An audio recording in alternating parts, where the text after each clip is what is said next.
Selamat sahabat anak-anak, bertemu kembali dengan Ibu Isti Indartanti. Pelajaran sekolah sahabat kita berjudul Ahli Waris Pelarian. Ayat hafalan Yakobus pasal 1 ayat 17. Setiap pemberian yang baik dan setiap anugerah yang sempurna datangnya dari atas, diturunkan dari Bapa segala terang. Padanya tidak ada perubahan atau bayangan karena pertukaran. Poin penting pelajaran kita, kasih karunia pemberian Allah melewati begitu banyak rintangan untuk menyelamatkan kita. Pernahkah engkau bersembunyi karena takut tidak diterima oleh orang lain? Apakah engkau merasa aman bersembunyi atau tidak? Kisah kali ini menceritakan sesuatu yang berakhir baik dibandingkan rasa takut yang pernah dibayangkan oleh seseorang. Baiklah, Tuan Andrews berkata, ada yang masih ingat apakah kasih karunia itu? Trevor mengangkat tangan. Dia bahkan tidak menunggu namanya disebut. Kebaikan yang diberikan kepada seseorang yang bahkan tidak layak mendapatkannya, jawabnya. Dia telah mempelajari malam sebelumnya dan rasanya menyenangkan mengetahui jawabannya. Engkau memang benar, jawab Tuan Andrews. Dan kisah Alkitab hari ini memberikan suatu contoh lain dari kasih karunia, sehingga kita dapat lebih mengerti lagi.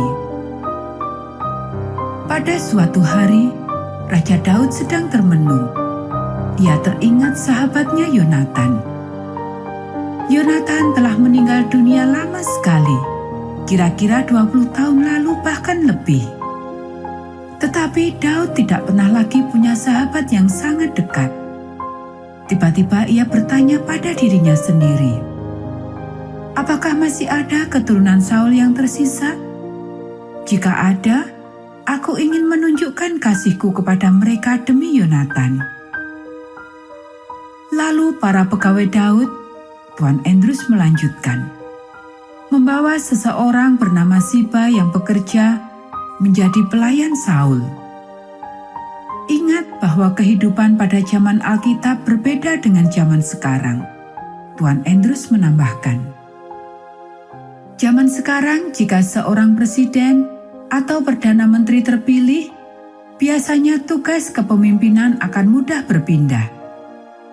Pada zaman Raja Daud, jika seorang raja ditaklukkan oleh raja yang lain, sesuai kebiasaan ia harus membunuh semua anggota keluarga raja itu, sehingga raja yang baru tidak perlu khawatir dengan kedudukan barunya. Aku lebih suka hidup di zaman sekarang. Marianne berbisik pelan dari barisan kursi kedua. Saya kira kita semua setuju, kata Tuan Andrews. Akhirnya Siba muncul di istana, dan Daud bertanya pada laki-laki itu, masih adakah keturunan Saul yang bisa kuberikan perhatian? Dulu aku pernah bersumpah di hadapan Tuhan.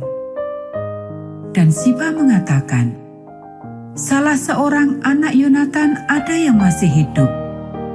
Namanya Mephiboset dan ia cacat.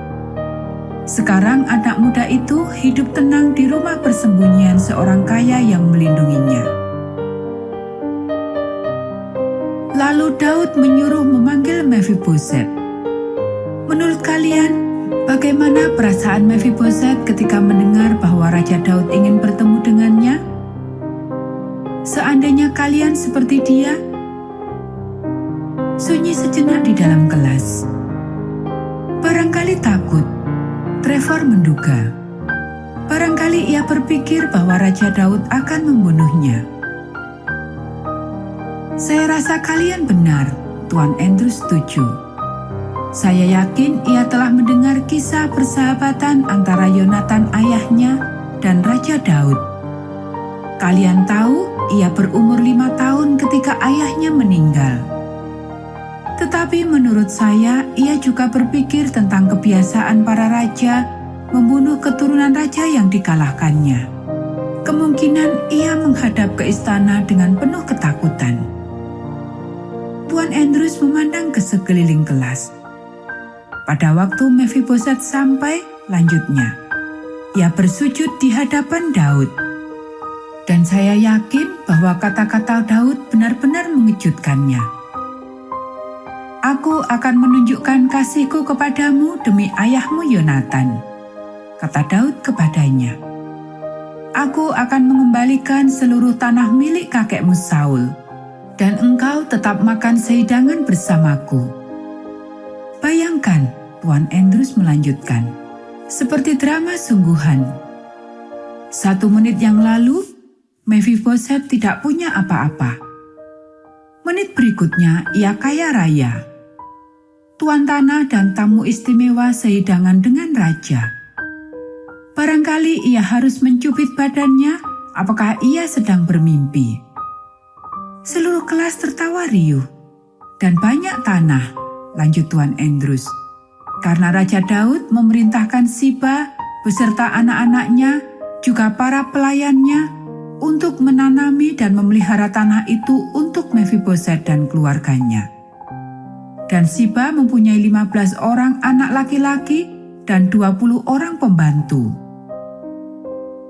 Alkitab juga mengatakan bahwa ketika Mephiboset makan sehidangan dengan raja, ia diperlakukan seperti anak raja. Tuan Andrews berhenti sebentar. Hadiah Daud kepada Mephiboset benar-benar tidak terduga. Mephiboset tidak pernah berharap atau punya hak memiliki tanah yang ia terima.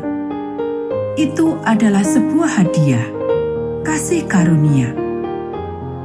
Menurut kalian, apakah cerita kita kali ini menambahkan pengertian mengenai kasih karunia Allah kepada kita?